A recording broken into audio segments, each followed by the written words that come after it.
Greetings, everyone. You may know me.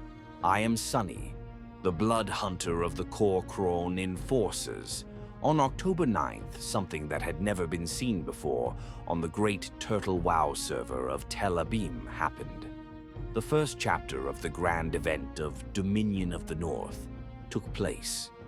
I have been promising you 4 chapters, and this is a promise I intend to fulfill. So far, we had 2 chapters, and a week from now, the 3rd chapter will take place. But what is this event? The Dominion of the North is an ongoing world PvP event, which I created to add some flavor to our PvP community. As you may know, or may now know, Tel'Abim is Turtle WoW's PvP server. While the servers Nordinar and Ambusher offers a great lot of roleplay and cross-faction possibilities, Tel'Abim offers a true vanilla plus. Faction pride, all-out war feeling. We got this tight community, as we are the lesser populated server. And this community is driven by cooperation and PvP. And this passion is also what made me create this event. This video is mostly a promotion for the 3rd chapter and the work put into it. For the 3rd chapter, a lot of help from the RP Game Masters of Turtle WoW. You see, on Turtle WoW, the Game Masters are real people, and they got this core of Game Masters who can help you add some extra flavor for your events. But let me get back to this later. Let us begin with the previous chapters and how they are connected to the upcoming chapter. Chapter 1. The Invasion from Tarren Mill. About a month before the 1st chapter took place, scouts of both the Alliance and the Horde were reporting an increasing force of military presence in Hillsbrad foothills. Not much time passed before the first clash happened just next to the tower of Darrow Hill. The Horde forces trampled through the land, forcing the Alliance back to South Shore, where the battle ended in a violent bloodshed. Civilian lives were lost as well that day. The Horde redrew their forces, and for a month South Shore had time to rebuild itself. But the scouts of South Shore started once again to report about an increasing numbers of mercenaries and grunts in Tarren Mill. This time, the eyes of the Horde doesn't seem to focus South Shore. This time, they gaze east. The Horde had noticed a narrow passage leading to the hinterlands. The Griffin Masters of Aerie Peak could also confirm an increasing presence of undead spies hiding in their mountains. They had already dealt with the spies they caught, but one of them were carrying a letter with a date of an attack.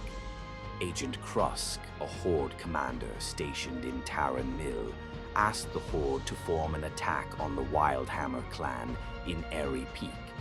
The Horde could not let the Alliance pass valuable resources through their lands, and so the dwarves had to be dealt with. Meanwhile, the Alliance were being summoned to Aerie Peak to defend the mountain city as the Horde army came closer. The Horde gathered their forces at Tarren Mill. They knew their plan were known by the Alliance, but they did not care. They packed their gear, grabbed the axe, and moved forward.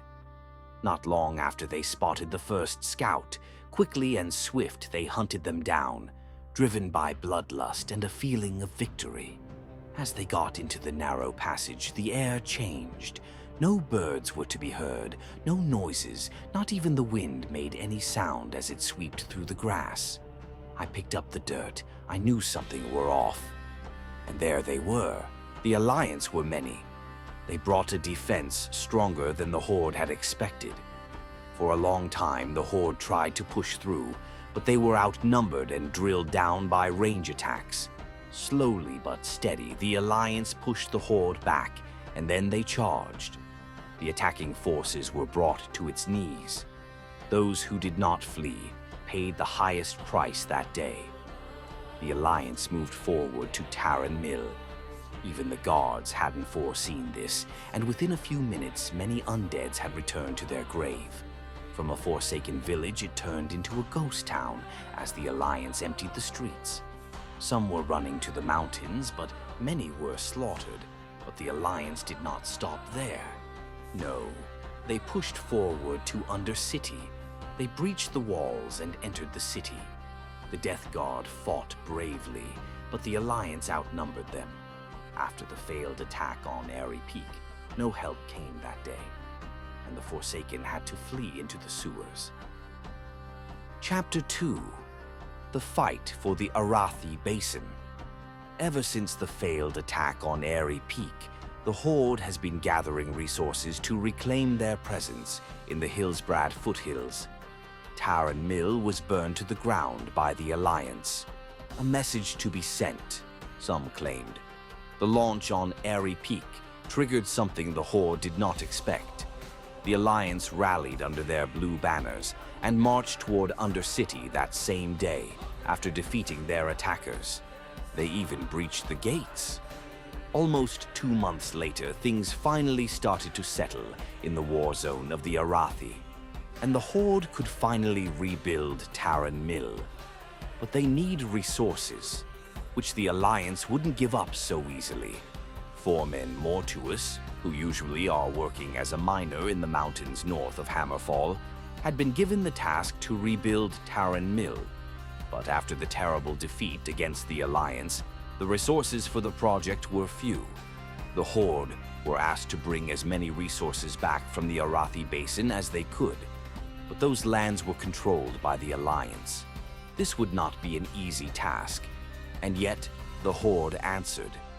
On a morning, like any other morning in the Arathi Basin, war fell upon the lands. From early morning, the lumber mills, stables, farms, mines, and smithing areas were under siege, a fight for the remaining resources. The Horde were especially in desperate need after their defeat at Aerie Peak. The battle started in their favor, but not for long. The fights were equal. Blood spilled everywhere. The fields were filled with mud holes, but it was not water in those holes. Then the Alliance struck hard. Cavalry arrived. They pushed the Horde back, almost out of the land, some said.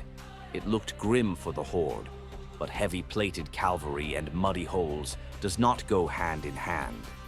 The Horde started to push the Alliance back, and as the first fell in the blood-muddy fields, the next fell just behind him. The Horde took control of the lands, trampled through it all. They were relentless. At the stables, the Alliance once more stood their ground.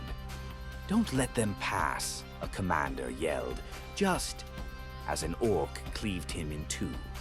In the final rounds of the fight, the savage hordes left almost none alive to tell the tales.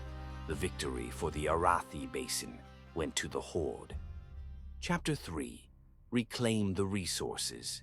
As time has passed since the failed attempt on bringing down the resource path to Aerie Peak, the Horde has been gathering herbs, ores, and materials for their army.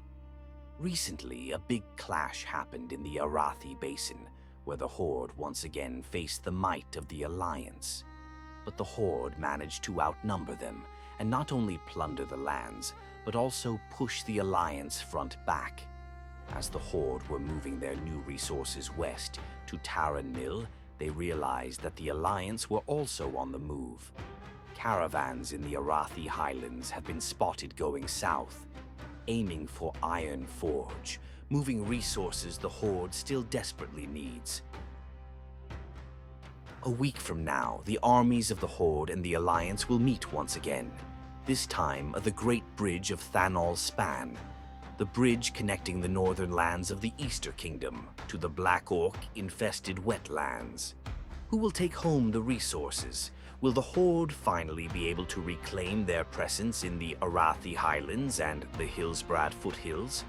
Or will the Alliance be able to weaken their opponents enough so that they might be able to take back their lands? We shall know in a week from now. If you think these kind of events are appealing to you, join us on Tel'Abim. For this third event, the Game Masters has assisted me with a lot of barricades, bridges, camps, broken down caravans, and other scenery for the event. Some of it is already present in Arathi Highlands, and some of it will be added closer to the actual date. See you soon.